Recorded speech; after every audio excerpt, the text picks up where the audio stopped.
Hi everybody, welcome. This is Pablo from Tango Space. Hello.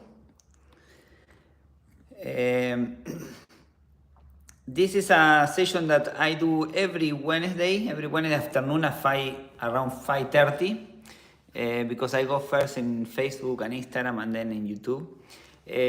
I do this to share with you some mates. That's why I call this Mate with Pablo, this session. Mate is this Argentinian drink that we drink, in case that you don't know. We drink like this with hot water. I put the hot water here. It's like green tea basically. It's something that we drink in Argentina always. I do this also in Facebook and Instagram, but I know some of you are not in social media, so I thought to do also in YouTube. So the idea of this meeting is that every Wednesday I go live and I share some thoughts about tango. We share things, we talk, to each other.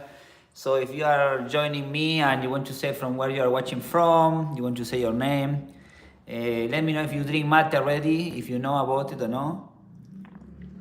And the idea is to get you to know more. We know we have many people there online, and we like to get to know each other and to share always something about tango, of course. Okay, so today what I want to share with you is 3 common mistakes that most of the tango dancers do. Some people do this in the earliest stages, some people after a few years of dancing tango, some people after 5-10 years of dancing, and that's why I wanted to share this with you. And maybe you resonate with some of these common mistakes, or maybe you have a friend that this is just starting out and you want to share. So the first common mistake that I wanted to share with you is dancing always with the same people. That's a common mistake. Why? Because when you dance always with the same people, you will get bad habits, especially if you are in the learning process. And these people that you always dance, they will compensate for something that you are not doing right. Yeah, they will make it work. So the idea is to make it work, in the dance. So that's why when you dance with different people, you will realize other things of your dancing, or other things of your technique, of your posture, of your embrace, your musicality. So that's why we always recommend that dancing with different people will make you to dance faster, to improve faster, to learn faster dancing tango. And this is one fascinating thing of tango, that we go to the milonga or to the practica, or even to the classes, and when you dance with different people, you have that possibility, to dance always with some different people. I know that depending on where you are in your tango journey, maybe you feel a bit more secure or more confidence, dancing always with the same people, because you say, okay, I know the type of steps, the type of movements that this person does, or maybe you like dancing with them. It's fine. We all have, some tango partners that we like to dance with. However, trying with different people really will help you to understand much more your weak, points, in the dance, what is your access, why some stuff doesn't work with some people and why it works with others. So being aware more of, in general, of your technique, your embrace, everything, dancing with different people. Yeah. Let me know in the comments if you like dancing with different people, or if you dance always with the same people. Hello, Francis. Hello. Thank you for joining. So, okay, that's the first common mistake. The second common mistake that I wanted to share with you is individual work. Individual work is essential for tango dancing. Yeah? So what happens is that, especially in the earliest stages, people go to group classes, they learn steps, and the only thing that they do is they go to the class, they learn the step, they practice the step with the partners in the class, and after they go to the milonga to recreate those steps. No, of course, this is what most people does. The thing that always you have to think, first you have to think, can I do this by myself before to do with my partner? So whatever moment you know or you want to do, you have to think, can I do this by myself before I do with my partner? And then is when the individual work comes, no? You need to be able to do all the stuff first by yourself before you try to do with your partner. Because if there is something that is wrong in your axis, in your posture, in your embrace, your position of your head, anything, it will not come up with your dancing with your partner. It will not work. Maybe you will lose your balance, or maybe your partner will lose, her or his balance, and you will not know why. And that's why it's important to have body awareness and first to work in your individual technique. You need to know what is your axis, what is your posture, how is your embrace, where is your head, so that when you go to dance with your partner, you know where you are standing. And then after, if work or doesn't work, it can be other reasons as well. But the important thing is that you know that wherever you are doing, you are in your axis, you have the correct embrace. So that's very, very important. So when we talk about the individual works, it means, when you are at home, just put a tango song, and looking at the mirror, you can walk, ochos, aperturas, giros. You can do anything by yourself. And then to practice and to understand your body, to understand your axis. Look at the mirror, see, the lines of your body, so that I think is, especially if you are in the learning process, I think is really, really helpful. Yes, individual work. So that's second common mistake. And the third common mistake that I wanted to share with you, here we have a comment. Lorena, hello Lorena. She say, love your content. I live in studios near me. Okay, there is other teacher that has a similar approach as we do. Oh, thank you, Lorena, for sharing.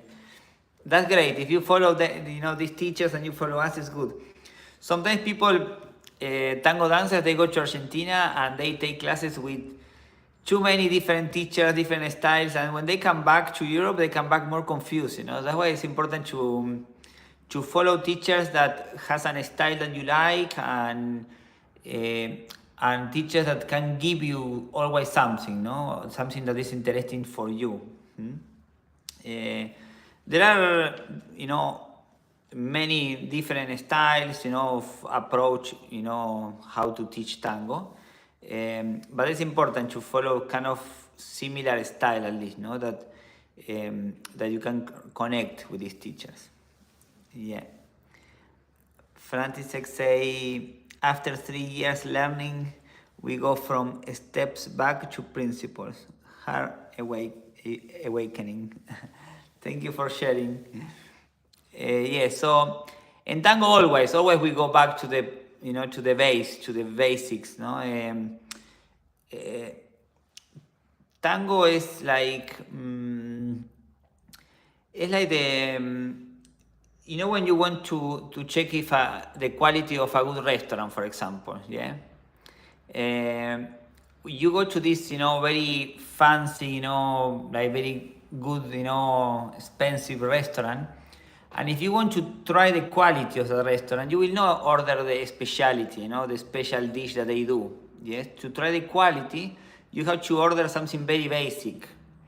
So the quality you will see in the basic stuff, not in the fancy dish. So in tango it's a bit like this. If you want to see the quality of the dance, you need to look at the basics. If this person can walk, if this person can pose, if this person has control of the steps, if this person has control of the landing of the steps. I will not look at the fancy moves, that they learn in the classes. Make sense? Let me know, guys, if you are with me and you agree with that. Thank you for joining. Many of you are joining today. Okay. The Valrus say, do you love curry? Yes, I love curry, yes. Okay. Nora is saying, hello, how I can stop being nervous when someone take close embrace? Okay, Nora, so this is a great question, actually. Many years ago, I have been teaching for over 20 years, and many years ago, I I had a session with a therapist, you know, not for me, but I wanted to understand more how I can help people with that. Why? Because I was thinking when I came to Europe to teach, I was thinking, okay, some cultures they feel or like I don't know Japanese culture that the contact, the private space is a very different approach than how we have, in Argentina, for example. In Argentina, you are talking with somebody in the street, for 5 minutes, and when they leave, they hug you. It's like it's very kind of normal thing to hug people in a way. I know that culturally sometimes there are differences and also personal. No, there are some people. My brother, he's Argentinian and he hates hugs. He's a person that he doesn't like. That's why he doesn't dance tango. He say no, I don't like hugging people. So he said to me when I invite him to to the classes. So it's also personal, no? But the thing with embrace is that when you're a child, this is what the therapist said to me in this session that I was trying to understand, how to help people with embrace, no? Well, she was explaining me, that there is always a big barrier, with strangers, no? And I asked her, but why is that? Why is that barrier always, no? Because of course, for me that I'm dancing for so many years, I don't feel there is any barrier, but because I'm used to that, no? But she explained to me, she said, look, when you're a child, your parents are saying to you always, you remember always that, your parents say, oh, don't go with strangers, don't talk to strangers, don't hug strangers, So we grow up with that in our heads, which is normal, yeah? I'm sure all of you had this, no? Parents say, no, don't go with strangers, no? Of course, because they were taking care of you. So in our mind, to hug an strange is already a barrier that we have, no? In our mind, we are thinking, no, I cannot hug an strange, no? So that's one thing, and it's a barrier that you have to pass, no? With tango, if you love tango, if you love the music, if you love the connection with your partners, it's something that you will have to let go, yeah? I know, again, for some people it's a bit more challenging than for others, but here in our classes in London, even in the first class, the first thing I do in the class is to make people to hug, yeah? So what I do is I say, guys, look, before we start the class, we are going to go around the room and you will give a big hug to 2 people that you don't know. So that's the first thing, no? To be able to hug somebody that you don't know, yeah? So think about that. Think of hugging somebody that you don't know. So I do this with the beginners, with the people that's coming for the first time, because I don't like to teach tango and open embrace. I think that I'm lying. I feel I'm not teaching the real tango, because after they come to the milonga, I have 2 milongas in London, and they come to the milonga and they see everybody hugging, and they will be, Pablo, why you don't teach this to us, So, and I always think that if I teach open embrace and I teach only steps, I think that they will quit. They will not get it, tango. If people think that tango is only steps, they will not stay, because it feels very empty. To do only steps can be any other dance, can be an exercise, can be like going to the gym. It's not something deep. It's not tango, only steps. So for me, it's very important that from the beginning they feel the embrace, they feel that contention of hugging somebody. Yeah. So what I say to them always, I say, hug somebody in this room. Like, imagine you are hugging a very good friend. That's it. And I say to them, today, I will take you out of your comfort zone. You will be hugging people that you don't know. Are you okay with that? And I ask always, because I think it's important to put in your mind, okay, tango is hugging people that I don't know, yeah? And then from there, start more and feeling more comfortable with that close embrace, with that hug, yeah? So now I hope it's helpful for you, this. And yes, it takes time, but once you get it, once you pass that, you will love. Yes? Imagine people travel thousands of kilometers sometimes, to festivals, to tango marathons, to hug strangers, basically, because we like dancing with people that we don't know. Yes, it's a new experience, it's a new embrace. You meet very nice people, friendly people. So yes, it's about time as well, yes. If you want to share for how long you have been dancing for, maybe I can give you some more tips. Thank you, Nora. Okay, so now I changed the subject, but the last common mistake that I wanted to share with you, that is very common in tango dancers, is not knowing which steps to do. Yeah. Okay. Nora has been dancing for 5 years. She said. Okay. Good. So yes, tango. Everybody takes the time that they need. To learn, to let go with embrace. Maybe in your earliest stages you are dancing more in open embrace, because many teachers teach in open embrace, which is okay. Is their choice, no? I did teach in open embrace in my first years of teaching, and after I didn't like anymore. I know people feel more safe, and people feel more okay, it's easier, or they feel like there is more space in the embrace, all this. And I know also that because I made them to hug in the beginning, sometimes people don't come back because they say, oh my god, these weird people, these weird tango people, they were hugging me, and so I know that as well. But I like to be honest. I like to be, to say, okay, look, this is tango. It's we hug people. It's not this. It's not dancing like this, like open embrace. Okay, good. So yes, the last common mistake. Well, no, actually, I wanted to finish with Nora first, because I haven't finished. I changed the subject. So Nora, yes, if you have been dancing for 5 years, I think it's good, because you already passed the stage that you will be thinking, okay, tango is not for me. So if you are still here, it's because you love tango. I'm sure you love the music, you love dancing with different people. So the thing of the embrace is normal. It's just that little by little you have to start thinking more and hugging these partners, not thinking in the steps, and using also the embrace as a tool, to communicate, to express things. With embrace you can tell many things. Yes, it's not the same as somebody hug you when somebody's happy. That is more like this, or somebody's sad and they hug you more soft.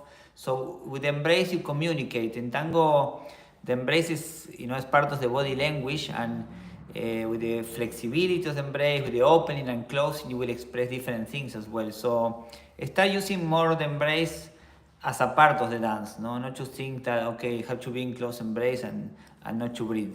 Start using the embrace, bring more life to your embrace. Okay, thank you for sharing. And yes, so the last common mistake that most of the tango dancers does is not knowing which steps to do, basically, so what that means is that, yes, they learn these complex figures in the classes, and after they go to the social dance and they want to do all these fancy moves, or jumps, or kicks, or ganchos, and all this. And not only that many people don't know these steps, because maybe you went to this class, but other people that you dance don't went to that class, so they don't know these fancy moves. It is helpful for you, yeah, because in that class you learn that, but also you learn about your access, you learn about connection, you learn about musicality, you learn other things when you are going to learn these steps. Keep taking classes. It's not an excuse to stop taking classes, but you need to know what to use in the social dance, because the social dance is one thing. Yeah? So in the social dance we are looking for connection, we are looking for quality of the steps, quality of the transitions, of the movements.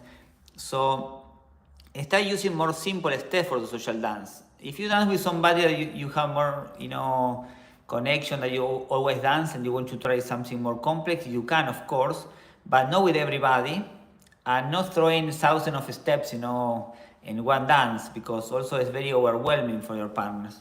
So it's important to find the balance, between, yes, once in a while you can try some steps that you learn in the classes, but not all the time, and to understand which steps to do, because also the milonga is a social dance, there is other people around you, so it's very important to be aware of that. So I would like to share with you this free mini training that we are doing, that is it's called the 10 easy steps for social dancing. So we show you the most typical steps that we use in the milongas, and it's very useful. Yes, it's very useful to understand how to architecture or dance, especially when you are in the social dance. Yeah, I'm going to put a link somewhere in the description of this video. You can join it for free.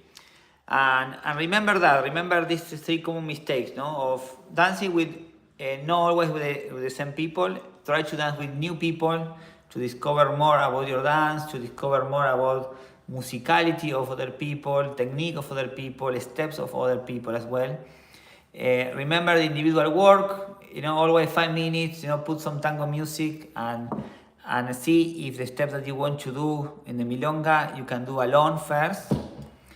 And the last thing, yes, remember the steps. Yes, the steps. Not all the steps are suitable for the social dancing. Some of them can be for a show or can be to do in a practica, but not really for social dancing.